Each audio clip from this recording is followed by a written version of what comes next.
जय हिंद साथियों, Rana coaching academy के पोर्टफोलियो में आपका स्वागत अभिनंदन है। जैसा कि आपको पता है कि 30 जून 2025 से आर्मी अग्निवीर की परीक्षाएं आरंभ हो रही है। तो सबसे पहले तो हमारे जितने भी आर्मी के एस्पिरेंट हैं सबको हार्दिक शुभकामनाएं। आपने जो आज तक मेहनत की है, आपके दिन रात की जो मेहनत है उसका की परीक्षा होगी जी 30 जून 2025 से।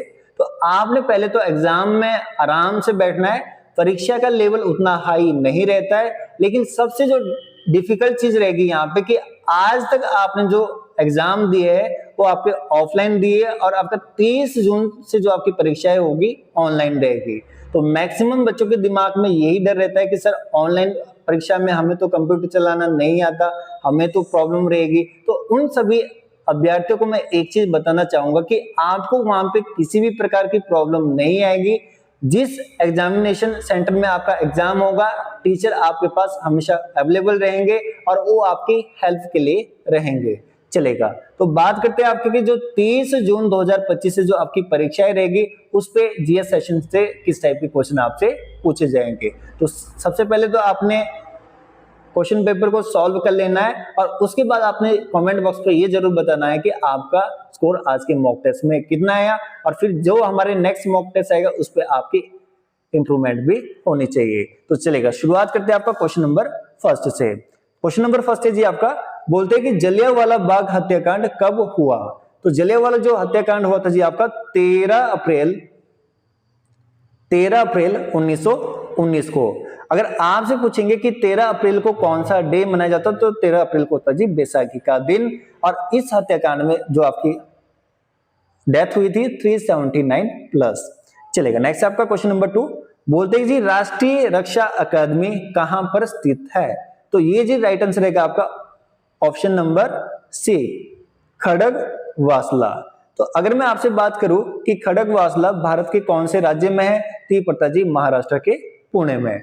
यहां पे बात आती है आपकी कि भाई जो राष्ट्रीय रक्षा अकादमी है यहाँ पे आपका तीनों सेनाओं के कैडेट्स को ट्रेनिंग दी जाती है, यानी कि जल सेना, थल सेना और वायुसेना। तो अगर मैं आपसे बात करूं कि थल सेना दिवस कब मनाया जाता है तो थल सेना दिवस मनाया जाता है जी 15 जनवरी को। अगर मैं आपसे बात करूं कि वायुसेना दिवस कब मनाते हैं तो वायुसेना मनाते हैं जी 8 अक्टूबर को, और जल सेना दिवस मनाया जाता है 4 दिसंबर को। अगर मैं आपसे बात करूं कि थल सेना के वर्तमान में अध्यक्ष कौन है तो उनका नाम है जी जनरल उपेंद्र द्विवेदी। अगर आपसे पूछे कि नौसेना के वर्तमान में अध्यक्ष कौन है तो उनका नाम है जी एडमिरल दिनेश कुमार त्रिपाठी। अगर आपसे पूछेंगे कि वायुसेना के वर्तमान में अध्यक्ष कौन है तो उनका नाम है जी एयर मार्शल अमरप्रीत सिंह। और यहाँ पे ध्यान रखना है आपने कि तीनों सेनाओं, ध्यान से सुना, तीनों सेनाओं का जो प्रधान होता है वो होता है जी आपके राष्ट्रपति, जो कि वर्तमान में श्रीमती द्रौपदी मुर्मू। चलेगा, नेक्स्ट हम बात करते हैं क्वेश्चन नंबर 3 की। बोलते कि एनी बेसेंट द्वारा चलाया गया आंदोलन कौन सा था। तो इसका जी राइट आंसर रहेगा आपका ऑप्शन नंबर ए है आपका भारत छोड़ो, ऑप्शन नंबर बी है आपका खिलाफत, ऑप्शन सी है आपका होम रूल, ऑप्शन डी आपका नन ऑफ दिस। तो इसका जो राइट आंसर रहेगा आपका option number C, home rule. चलेगा, नेक्स्ट हम बात करते हैं क्वेश्चन नंबर 4 की। बोलते जी नीरज चोपड़ा किस खेल से संबंधित है। तो इसका जो राइट आंसर रहेगा आपका option number B, javelin throw. तो अगर मैं बात करूं आपसे कि नीरज चोपड़ा किस खेल से है आपका, जेवलिन थ्रो से। और इन्होंने 7 अगस्त 2021 को, ध्यान से सुना, 7 अगस्त 2021 को टोक्यो ओलंपिक में गोल्ड मेडल जीता था, जिसके कारण कि 7 अगस्त को मनाया जाता है आपका जेवलिन थ्रो दिवस। और ध्यान रखना ये जो आपके ओलंपिक थे टाइटल था आपका 2020 का और हुए थे 2021 में कोविड के कारण। चलेगा, नेक्स्ट हम बात करते हैं आपकी कि नीरज चोपड़ा ने जो जब इसमें गोल्ड मेडल जीता था तो बल्ला कितना दूर फेंका था तो 87.58 मीटर। चलेगा, नेक्स्ट हम बात करते हैं आपका क्वेश्चन नंबर 5 की। बोलते हैं कि सऊदी अरब की मुद्रा का क्या नाम है। तो इसका जो राइट आंसर रहेगा आपका ऑप्शन नंबर सी, रियाल।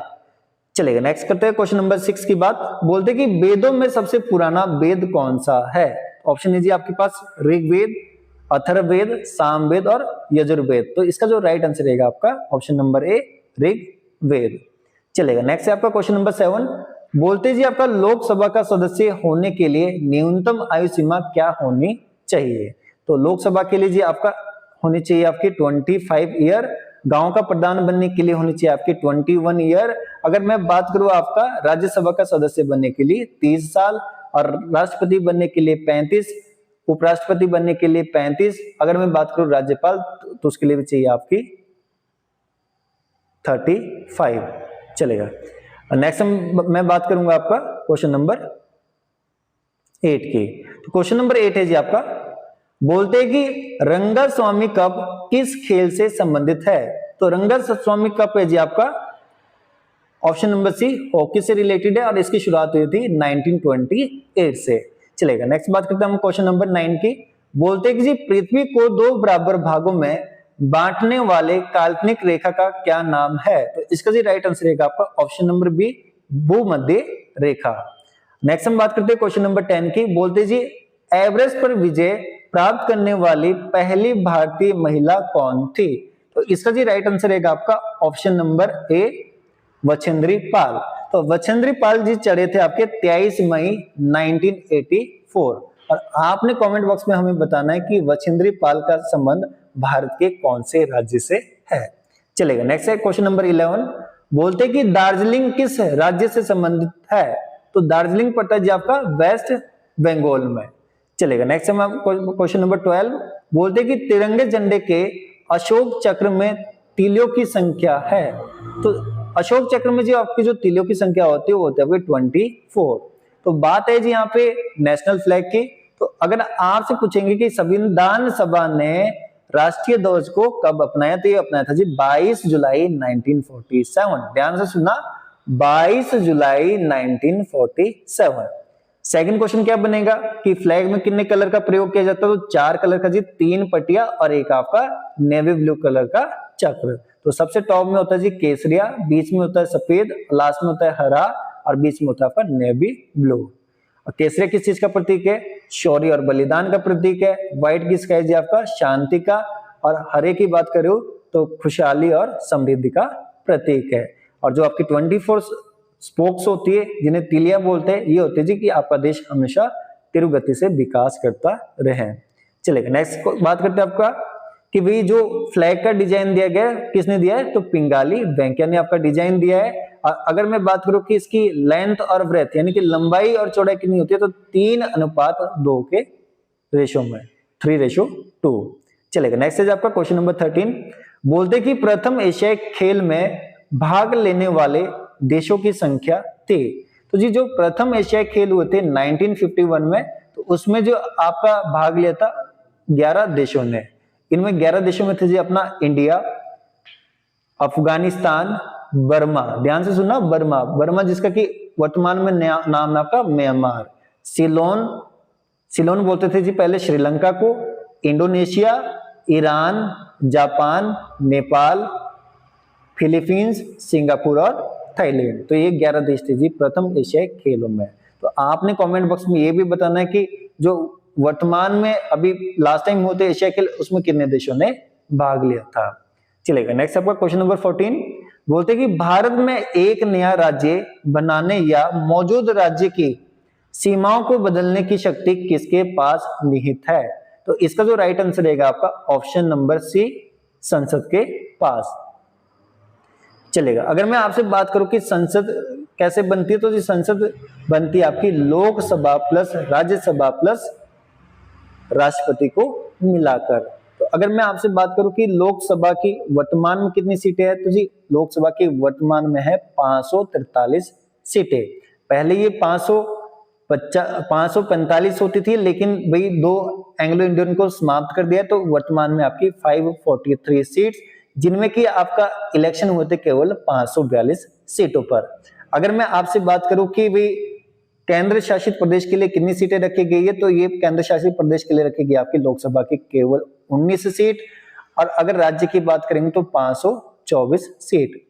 लोकसभा की सबसे अधिक सीटें कहां पे? तो इसका राइट आंसर रहेगा आपका उत्तर प्रदेश, जहां पे आपकी 80 सीटें। वैसे हमने बात की यहाँ पे लोकसभा की तो मिनिमम एज, लोकसभा का सदस्य बनने के लिए जो मिनिमम एज है 25 ईयर। और सेकंड हमने की आपकी राज्यसभा की बात, राज्यसभा का सदस्य बनने के लिए मिनिमम जो एज है आपका 30 साल। और वर्तमान में जी आपकी जो राज्यसभा की सीट है वो आपकी 245। चलेगा, नेक्स्ट हम बात करते हैं आपकी राष्ट्रपति की। राष्ट्रपति वर्तमान में आपको पता ही है कि कौन है, आपके द्रौपदी मुर्मू। चलेगा, नेक्स्ट आपका क्वेश्चन नंबर 15। बोलते हैं कि न्यायाधीश का अंतरराष्ट्रीय अदालत का मुख्यालय कहां स्थित है? तो ये जी आपका नीदरलैंड में है, लेकिन नीदरलैंड ऑप्शन में नहीं है। नीदरलैंड का भी आगे प्रॉपर स्थान पूछा गया तो ये आएगा आपका हैग, ऑप्शन नंबर सी। अच्छा, ICJ international court of justice की स्थापना कब हुई थी? तो इसकी स्थापना हुई थी आपकी 1946 पे, 1946 में स्थापना हुई थी आपकी आईसीजे। वैसे कहा जाता है कि भाई 26 जून 1945 को स्थापना हुई थी, लेकिन जो कार्य आरंभ किया वो क्या था आपका 1946 से। लेकिन हमें तो भाई कार्य से ही मतलब है।